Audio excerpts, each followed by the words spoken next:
At the end of the day, the quality of your mind determines the quality of your life. If your mental space is filled with chaos, it will show up in your choices, your reactions, your relationships. But if your mental space is guarded, intentionally, consistently, you become focused, clear, powerful. Protect the gate. Not once, not occasionally, but every single day. What you allow in will eventually come out through your words, your actions, your energy. Make sure it's worth it. So many people bottle things up because they've been taught that showing emotion makes them vulnerable. But the truth is, unexpressed emotions don't vanish. They leak. They come out in sarcasm and withdrawal and passive aggression and burnout and explosions over the smallest things. Emotional control is not about suppression, it's about processing. It's about understanding the source, allowing the emotion to flow through, and then making decisions from a place of clarity, not chaos. And let's be honest, emotion is what makes life rich. Love, wonder, awe, grief, gratitude, even heartbreak, these are the things that connect us to being alive. We're not robots. We're not supposed to be flat, neutral, or always okay. What gives your mind strength isn't the absence of emotion, but the presence of emotional fluency, the ability to recognize, name, sit with, and use emotions as fuel, not friction. If you want to control your mind, don't fight your feelings. Befriend them. Get curious. Ask, what's underneath this? What do I need to learn here? And then breathe. Create space between stimulus and response. That's where freedom lives. The people who truly master themselves are not the ones who never feel. They're the ones who feel everything and still stay grounded. Emotion isn't the enemy. Denial is. Suppression is. Reactivity is. But emotion is your compass. You just have to learn how to read it. Discipline is also in how you speak to yourself. The words you repeat become your internal soundtrack. Are you encouraging yourself or are you tearing yourself down? Most people would never speak to a friend the way they speak to themselves. They rehearse every mistake, they magnify every flaw, and they wonder why they can't move forward. Mental hygiene means interrupting that cycle. It means replacing self-judgment with self-instruction. Not I'm a failure, but this didn't work. What can I learn? Not I'm not good enough, but I'm still growing. Discipline is also about consistency, not perfection, consistency. Mental strength isn't built in dramatic moments. It's built in the small, invisible decisions you make every day. Choosing to stay focused when it's easier to quit. Choosing to take a walk instead of doom scrolling. Choosing to write one page, make one call, do one hard thing when nobody's watching. These moments compound. They become your baseline. And soon the things that once felt hard become your new standard.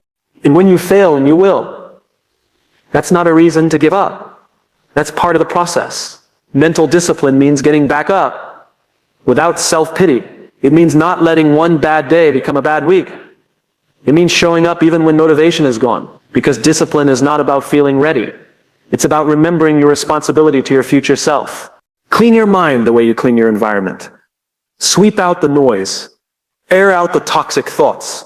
Take out the mental trash. Protect your peace with the same urgency you protect your passwords. Mental hygiene is not optional. It's the foundation of how you live, work, love, and lead. Discipline doesn't restrict you. It frees you. It removes the mental clutter so you can think clearly, act decisively, and live purposefully. Your mind works in loops, patterns that repeat over and over, often without your permission. These loops are mental habits, and they can be either empowering or destructive. What you think repeatedly becomes automatic. What you reinforce becomes your reality. If you've ever wondered why certain thoughts keep coming back, why some fears never seem to fade, or why you keep ending up in the same emotional states, it's because you're caught in a loop. The brain is efficient. It doesn't like to work harder than it has to. So when it finds a thought that seems useful, or more accurately familiar, it begins to automate it. This is why anxiety loops, insecurity loops, and overthinking loops are so hard to break. It's not that they're logical or helpful, it's just that they've been repeated so many times that the brain now treats them as the default setting. Let's say, for example, you once failed at something meaningful. Maybe you were embarrassed or hurt. That moment created an emotional imprint.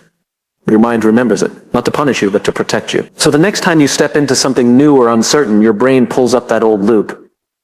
What if I fail again? It thinks it's keeping you safe. But what it's really doing is trapping you in fear. Unless you recognize the loop, you'll obey it without question. Here's how it works. Thoughts trigger emotions. Emotions reinforce the thoughts. And the cycle continues. A single doubt, I'm not ready, can create anxiety. That anxiety reinforces the thought.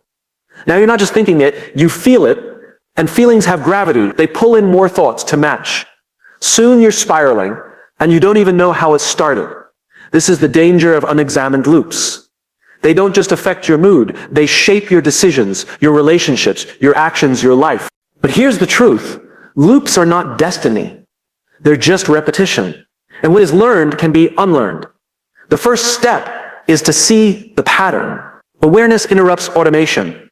You can't break a loop you don't recognize. So you start asking questions. Why am I thinking this again? When was the first time I felt this way? What emotion keeps bringing me back here? The goal is not to suppress the thought, but to understand the engine behind it.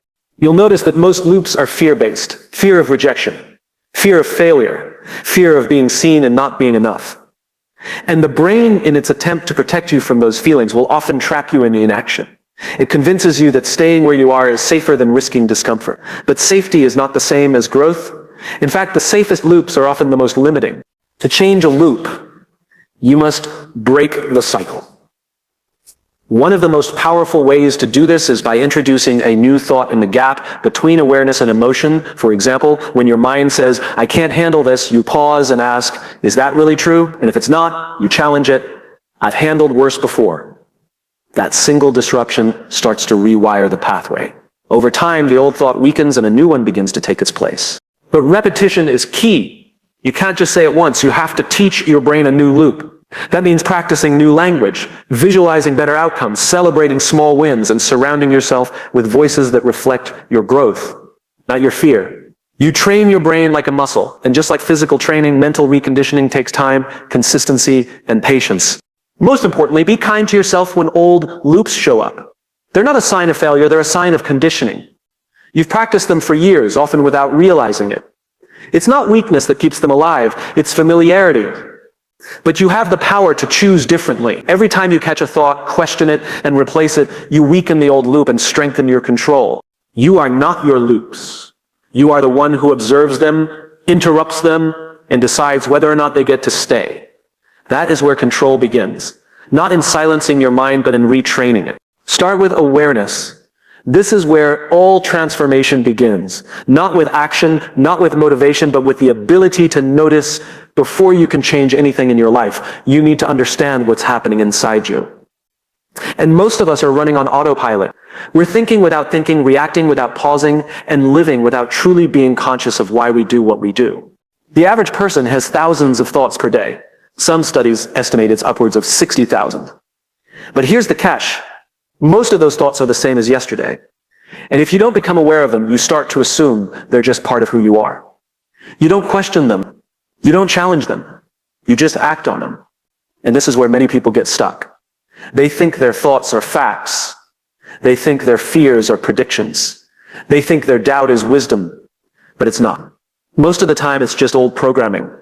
Beliefs picked up from childhood, past pain, social conditioning, and repetition. When you start to observe your thoughts without judgment, you take back control. You start to realize that your mind has been talking this whole time, but you haven't really been listening. You've been following, obeying, letting it run the show. But the moment you create that space, the moment you can step back and say, interesting, I'm thinking that again, you shift into power. You shift from being the thought to being the observer of the thought. Awareness doesn't mean you suddenly have no negative thoughts. It means you notice them. It means you catch yourself in the moment. You notice when you're catastrophizing. You notice when you're assuming the worst. You notice when your brain starts recycling an old memory just to make you feel small again. And the act of noticing is what weakens the thought's grip on you. Because what you're aware of, you can change. What you're unaware of controls you. Think of it like this. Your mind is like a house and thoughts are visitors.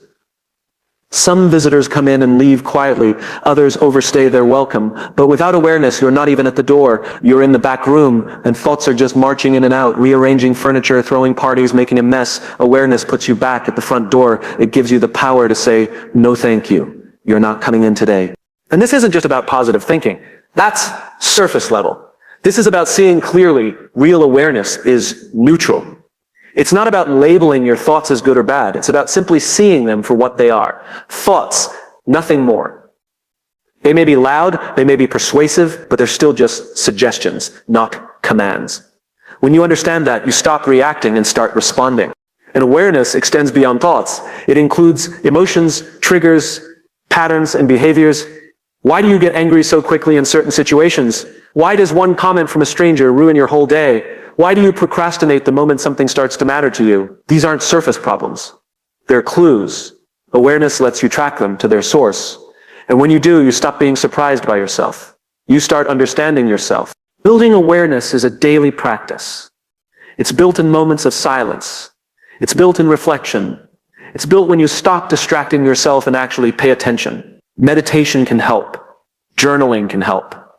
Therapy can help. Even just sitting with your own discomfort for a minute instead of running from it can help. Every time you turn towards your inner world instead of avoiding it, you build awareness. And with it comes freedom. Because here's the truth. You cannot control what you are not aware of. And the more you become aware, the more choice you gain. You begin to choose your response. Instead of reacting out of habit, you begin to live on purpose instead of by default. And that's when you truly begin to control your mind. Not by force, but by clarity. Not through suppression, but through presence. Awareness is the beginning of all mental strength. Start there. Stay there. Let it guide everything that follows. Most people try to control outcomes, other people, or the chaos around them. But the real power begins when you learn to control the one thing that truly determines how you experience life, your mind. Control doesn't mean suppression. It doesn't mean pretending you're fine when you're unraveling. Controlling your mind means understanding how it works, so it doesn't end up working against you. It means learning to pause, observe, and then choose.